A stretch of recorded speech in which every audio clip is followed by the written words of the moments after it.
Bismillahirrahmanirrahim. Assalamualaikum warahmatullahi wabarakatuh. Alhamdulillahirabbil alamin wa bihi nasta'inu ala umuri dunya waddin wassalatu wassalamu ala asyrafil anbiya'i wal mursalin sayyidina Muhammadin wa ala alihi thayyibin at-tahirin wa ashabihil mayamin al-muntajamin. Asyhadu an la ilaha illallah wahdahu la syarikalah wa asyhadu anna Muhammadan abduhu wa rasuluhu alladzi la nabiyya ba'dah. Faqala Allah Ta'ala fil Qur'anil Karim wa huwa asdaqul qailin. A'udzu billahi minasyaitonir rajim. Qala alladzi 'indahu 'ilmun minal kitabi ana atika bihi qabla an yartadda ilaika tarfuk. Falamma ra'ahu mustaqirran 'indahu qala hadha min fadli rabbi liyabluwani ashkuru am akfur wa man syakara fa innama yashkuru li nafsihi wa man kafara fa inna rabbi ghaniyyun karim. Al-ayah. Alhamdulillah, para pemirsa rahimakumullah, kita bisa bertemu kembali di acara majelis ilmu malam Jumat tanggal 4 Juni bertepatan dengan tanggal 18 Zulhijjah malam ke-19 1447 Hijriah, di ujung akhir tahun Hijriah kali ini ya. Mudah-mudahan kita semua senantiasa mendapatkan berkah dari Allah Subhanahu wa Ta'ala. Sebelumnya saya pribadi mohon maaf kepada para pemirsa, para ikhwan, akhwat rahimakumullah, Bapak dan Ibu semua, atas segenap kehilafan, kekurangan, kesalahan saya pribadi. Dan insya Allah kita semua harus saling sama-sama membebaskan. Apalagi bagi dalam sebagian riwayat tanggal 18 Zulhijjah adalah salah satu hari yang mulia. Ya, orang Sunda mungkin menyebutnya sebagai Rayagung, hari raya anu agung. Seminggu setelah Idul Adha, maka disambung dengan perpisahan Rasulullah bersama ratusan ribu, ya, 100.000 lebih kaum muslimin. Beliau menyampaikan khutbahnya di tempat yang bernama Ghadir Khum. Ya. Di sana dijelaskan berbagai nilai-nilai ajaran Islam sekaligus inti dari risalah Islam. Tadi saya membacakan surat An-Naml, surat ke-27 ayat yang ke Bapak ini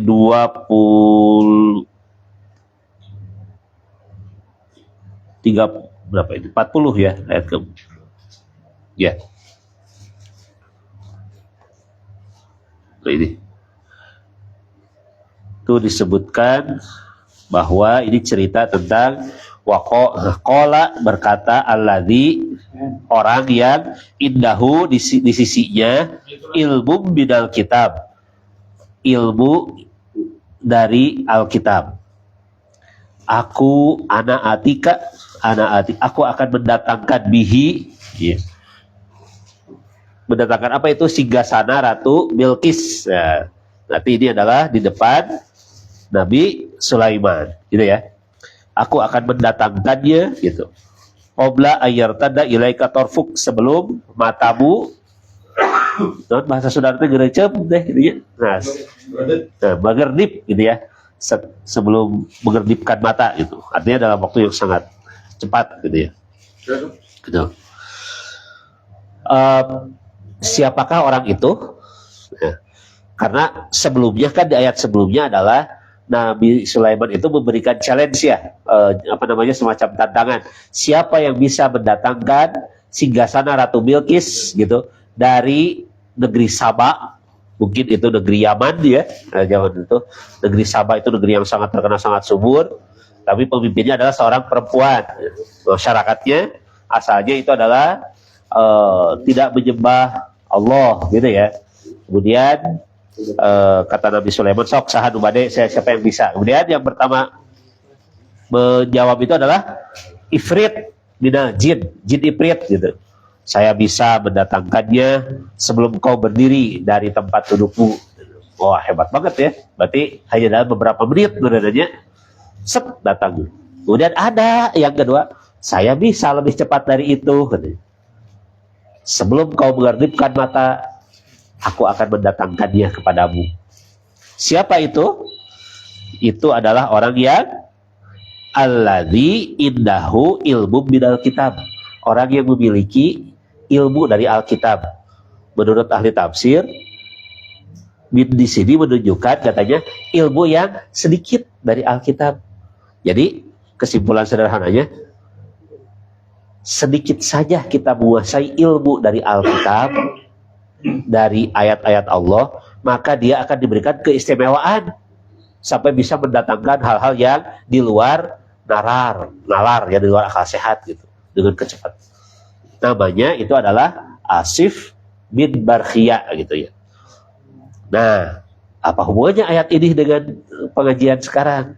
Asif bin Barkhia itu dalam riwayat disebutkan beliau adalah adalah wasi dari Nabi Sulaiman. Kapan itu dilantik sebagai wasinya? Di dalam kitab Mafatihul Jinan disebutkan tanggal 18 Zulhijjah ini gitu ya. Jadi itu diantaranya. Selain juga dilantiknya wasi dari Nabi Musa, Yusa Aminun namanya ya. Ini menunjukkan bahwa ada keterkaitan sejarah dengan para nabi terdahulu, bahwa di 18 Zulhijjah itu adalah hari istimewa di mana estafeta kepemimpinan ilahiyah tidak terputus dengan wafatnya sang nabi, tapi selanjutnya diwariskan kepada orang yang sudah dikader sejak awal gitu.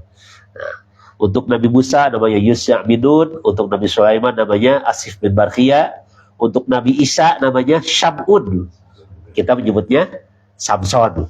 Nah, gitu ya, Samson Syam'un. Kemudian untuk Rasulullah, maka itu adalah siapa? Amirul Mukminin Ali bin Abi Thalib karramallahu wajhah gitu.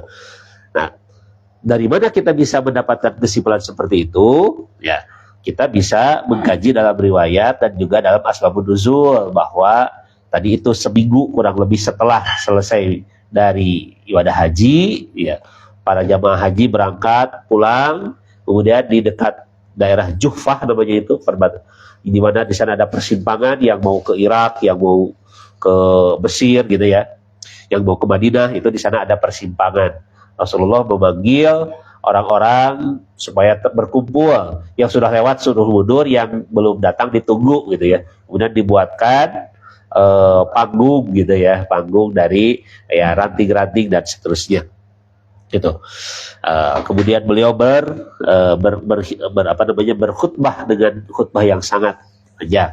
Itu di tengah siang hari. Makanya salah satu amalan itu setengah jam sebelum duhur itu kita mandi, sunatnya itu tadi ya.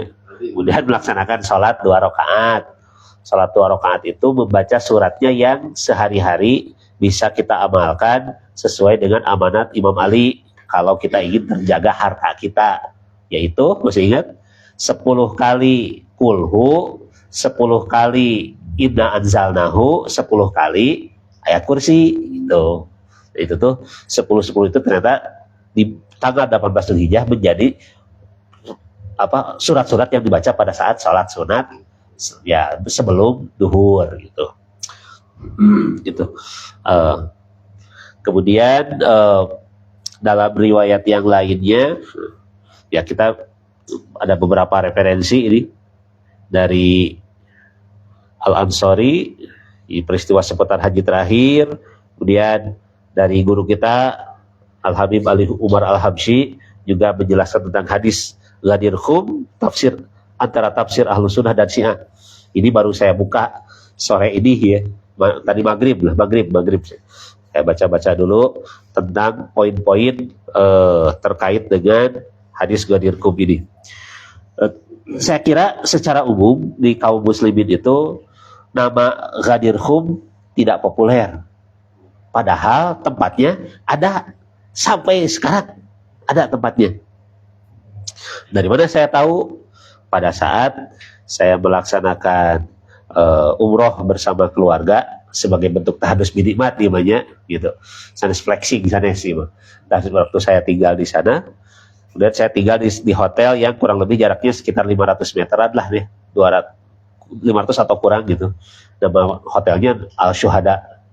Di lobi hotelnya itu dipasang foto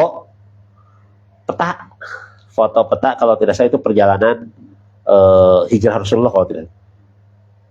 Ada itu nama tempat Ghadir Khum, Ghain Dal Iya Ro, Ghadir Khum, itu kho dengan mim. Itu ada di Mekah itu. Dan saya foto itu, dan saya abadikan saya sebagai bukti. Oh, ternyata betul bahwa nama tempat Ghadir Khum itu memang ada dari Mekah itu. Ya perjalanan berapa ya? Di sana ada tempat untuk melaksanakan ibadah umroh namanya Mikot ya, itu Jufah itu namanya, itu daerah Jufah. Dan sebelum di daerah sana itu adalah nama Ghadir Khum. Dan di sanalah Rasulullah berkhutbah dengan sangat indah ya, dengan sangat panjang gitu, dengan poin-poin yang membuat kita bisa mengambil hikmah. Kalau dalam buku ini disebutkan kalimat yang paling banyak Rasulullah sampaikan itu adalah tentang sifat-sifat Allah Subhanahu wa taala sampai 110 kali. Jadi memang ciri khas dari khutbah atau doa atau munajat Rasulullah dan keluarganya itu biasanya memang diawali dengan penyebutan sifat-sifat Allah, memujinya gitu ya, dengan sangat panjang, dengan kalimat-kalimat yang sangat indah gitu. Itu tuh lihat itu 110. Kemudian posisi dan status Nabi Shallallahu alaihi wasallam itu 10 kali. Loyalitas kepada imamah Ali 50 kali. Loyalitas kepada imamah para imam 10 kali. Keutamaan Ali 20. Imam Mahdi juga disebutkan 20. Para pecinta dan penentang Ahlul Bait 25. Baiat kepada para imam 10. Al-Quran dan penafsirannya 12. Halal dan haram 20 gitu. Nah, jadi kemudian nama-nama yang diberkati dalam khutbah Al-Ghadir, Ali bin Abi Thalib 40 kali, kata para imam, Aimah 10 kali, dan Imam Mahdi itu 4 kali. Jadi menunjukkan lengkapnya, sempurnanya ajaran Islam yang disampaikan oleh Rasulullah di haji wada, haji perpisahan tersebut. Nah inilah yang kita sebut sebagai warisan terakhir lah gitu ya, warisan terakhir Rasulullah. Dan apakah itu hanya diriwayatkan oleh sebagian orang saja sehingga tidak populer? Ternyata tidak ya.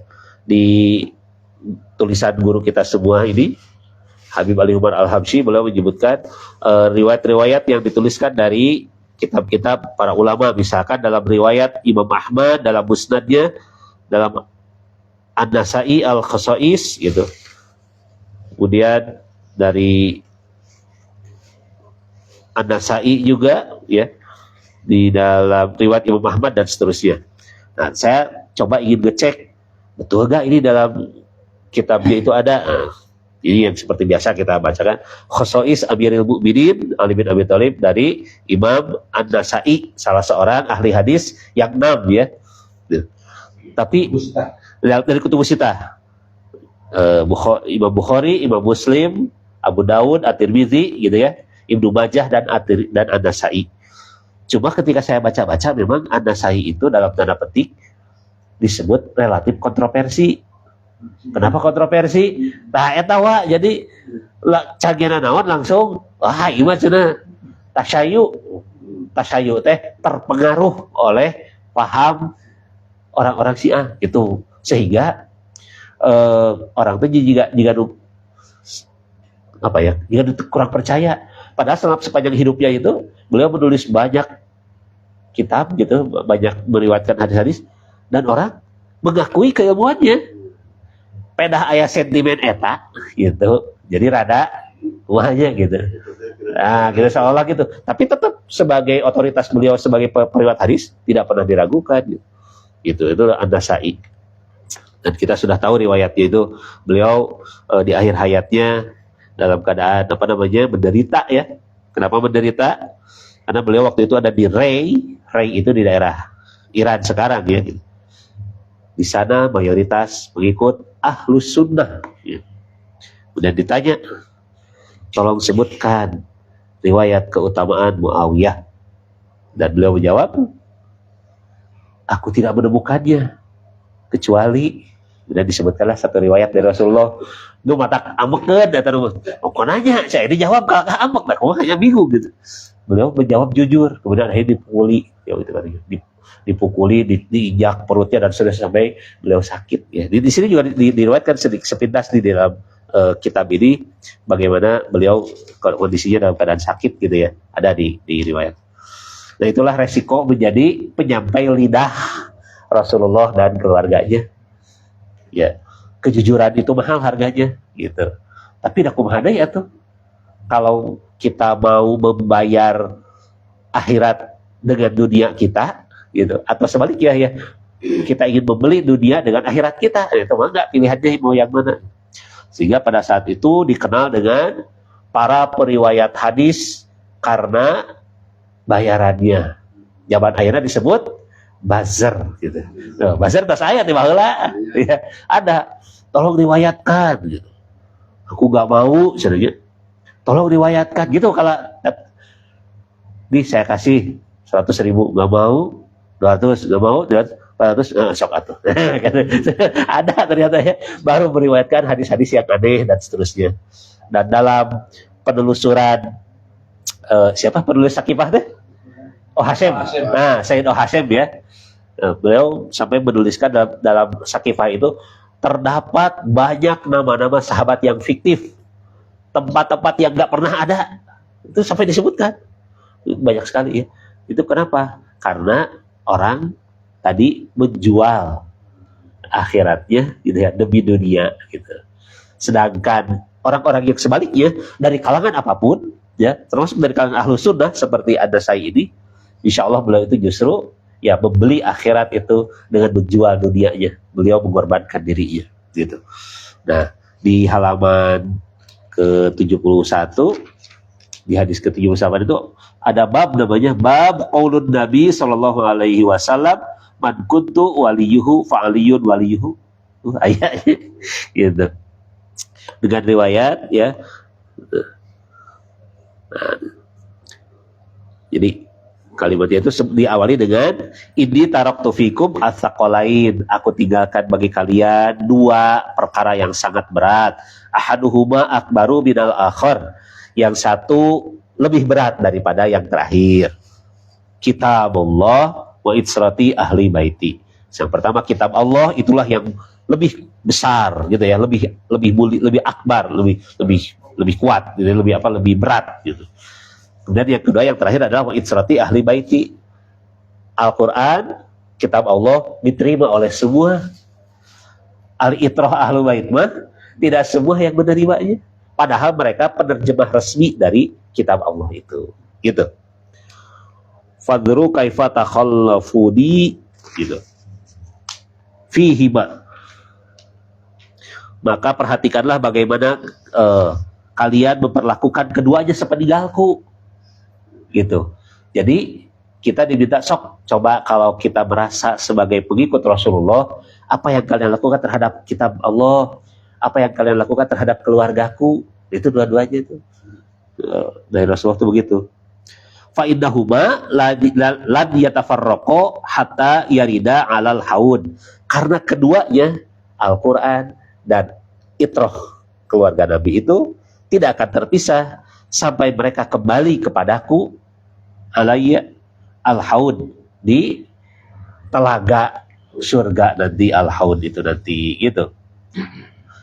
Summa qala, kemudian beliau bersabda, innallaha maulaya, sesungguhnya Allah adalah pemimpinku, sesungguhnya Allah adalah ikutanku gitu ya.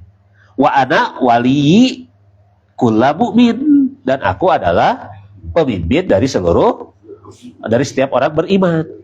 Summa akhadha biyadi Ali, kemudian dia memegang tangan Ali, faqala, diangkat, man kuntu waliyahu fahadha waliyahu, siapa yang aku jadi pemimpinnya, ini nih pemimpin kalian gitu. Ini pemimpinnya.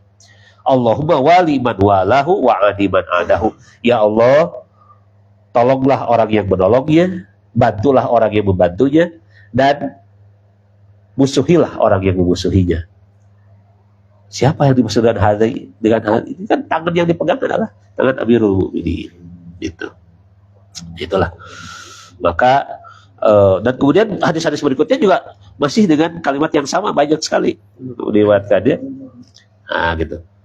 Bisi itu karangan orang ijabi hugua gitu ya, yang imah kitab karangan payayan juga nanti imahnya gitu ya, milih percandan gitu. Mangga ya aya kitabna. Bayi di fotokopi mangga gitu ya. Gitu. Dan kalimat-kalimat hadis-hadis yang serupa. Nah, ini menunjukkan sekali lagi bahwa amanah dari Rasulullah itu ternyata yang sudah disampaikan ke 100.000 lebih jamaah pada saat itu, para sahabat pada saat itu bergema terus-menerus sepanjang sejarah, meskipun tidak semua orang mengetahuinya, tidak semua orang memahaminya. Orang mengenal, tapi mungkin menafsirkannya lain, gitu. Oh, itu mah artinya Rasulullah itu menunjukkan kecintaan pada Imam Ali, dan kita semua harus mengikuti, mencintainya, gitu. Pertanyaannya, ngapain repot-repot untuk hanya sekedar menyebutkan kecintaan? Dari dulu juga orang sudah tahu bahwa Imam Ali itu kecintaan Rasulullah sejak kecil, diurus, gitu ya, gitu. Kalau sekedar gitu mah, gitu kayaknya asa punya gitu. Berarti ada satu aspek besar yang ingin Rasulullah sampaikan, sederhananya yaitu kalau kalian mengakui aku sebagai nabi, gitu kan, mengakui bahwa aku membawa risalah dari Allah, maka ketahuilah pembawa risalah setelahku yang mengajarkan ilmu yang sempurna adalah beliau ini, gitu ya. Dan di hari ini disunnahkan kita diantaranya sambil bertemu dengan sesama orang-orang yang beriman mengucapkan alhamdulillahilladzi ja'alana minal mutamassikina biwilayati amiril mu'minin. Gitu. Segala puji bagi Allah yang telah menjadikan kami berpegang teguh kepada kecintaan, kepada otoritas ya, Amirul Mukminin Ali bin Abi Thalib, dan juga kepada para keturunannya yang Allah muliakan. Mudah-mudahan kita semua menjadi orang-orang yang mulia berkat kecintaan kita, meskipun hanya sekeprul gitu ya, tapi nempel di hati, di jiwa orang, dan kita bisa mewariskan ini kepada anak cucu keturunan kita, teman-teman kita, tetangga kita, saudara kita. Meskipun sekali lagi resikonya adalah kita pasti diberikan label yang tidak baik gitu ya. Gak apa-apa, itu mah resiko sepanjang zaman. Dan kita bisa melihat dengan mata kepala sendiri secara geopolitik, mereka yang memiliki keyakinan teguh kepada wilayah yang disampaikan oleh Rasulullah itu, mereka lah orang-orang yang berani menentang kezaliman dajjal akhir zaman. Sok sahadain wani lah gitu ya namanya tantangannya. Kalau kita dianggap sebagai orang yang sesat gak apa-apa, tapi siapa tuh yang berani melawan Israel? Zionis, sok siapa? Tunjukkan mana buktinya gitu. Hanya orang-orang yang berpegang teguh kepada wilayah Rasulullah dan penerusnya, karena kekuatan itu yang membuat kita yakin bahwa dalam Al-Quran disebutkan barang siapa yang menjadikan Allah, Rasulnya, dan orang-orang beriman sebagai penolongnya, sebagai walinya, maka merekalah orang-orang yang golibun, orang yang menang. Jadi sudah diprediksi dalam Al-Quran itu, prediksi Quran itu pasti benar kan? Hanya kelompok itu yang bisa mengalahkan kejahatan gitu. Fa inna hizballahi humul ghalibun. Sesungguhnya hizib Allah itu atau golongan Allah itulah yang pasti menang. Insyaallah kita semua tetap mendoakan saudara-saudara kita yang sedang berjuang di garis medan juang peperangan hak dan batil ya, untuk senantiasa menyelamatkan wajah Islam dan kaum muslimin. Mudah-mudahan di malam ini sebagaimana tadi sudah disampaikan oleh Pak Haji Dadang, Kang Dede ya, dalam doa-doa, semoga keberkahannya diluaskan kepada guru-guru kita ya, baik yang masih ada ataupun tidak ada, kepada orang tua kita, saudara-saudara kita kaum muslim muslimat, bangsa negara ya. Kita tetap menjadi orang-orang yang memberikan kontribusi positif buat masyarakat sekitar, buat bangsa dan negara. Muntaca jauh tinggalnya minimal orang di keluarga teh gitu dah. Saur bapak mah jadi pahlawan teh yang keluarga we atau minimal gitu ya. Tong jadi picuaeun gitu ya, jangan sampai menjadi citra yang jelek. Semoga Allah senantiasa menyatukan kita semua dalam kecintaan terhadap Allah, Rasul, dan keluarganya. Yang kita semua mendapatkan syafaat di dunia, di alam kubur, di alam akhirat. Bihaqqi Muhammadin wa ali Muhammad. Nas'aluka syifal barakah wal afil husnul khatimah. Bihaqqi Muhammadin wa ali Muhammad. Al-Fatihah tasbiqu has-salawat. Allahumma salli ala Sayyidina Muhammad wa ala Sayyidina Muhammad. Allahumma salli ala Sayyidina Muhammad wa ala Sayyidina Muhammad. Allahumma salli ala Sayyidina Muhammad. A'udzu billahi minasyaitonir rajim. Bismillahirrahmanirrahim. Alhamdulillahirabbil alamin. Iyyaka na'budu wa iyyaka nasta'in. Shiratal ladzina an'amta 'alaihim kita tutup dengan doa faraj. Allahumma kulli waliyika hujjati binil hasan salawatuka alaihi wa ala abaihi fi hadhihi sa'ah wa fi kulli sa'ah waliyan wa hafidha wa qaidan wa nasira ودليلا وعيدا حتى تسكنه أرضك ضوعا وتمتع فيها طويلا برحمتك يا أرحم الراحمين. Wassalamualaikum warahmatullahi wabarakatuh. Terima kasih dan mohon maaf atas kekurangannya. Walafubikum wa taufiqi illa billah wa alaihi tawakkaltu unib. Wassalamualaikum warahmatullahi wabarakatuh. Waalaikumsalam warahmatullahi wabarakatuh.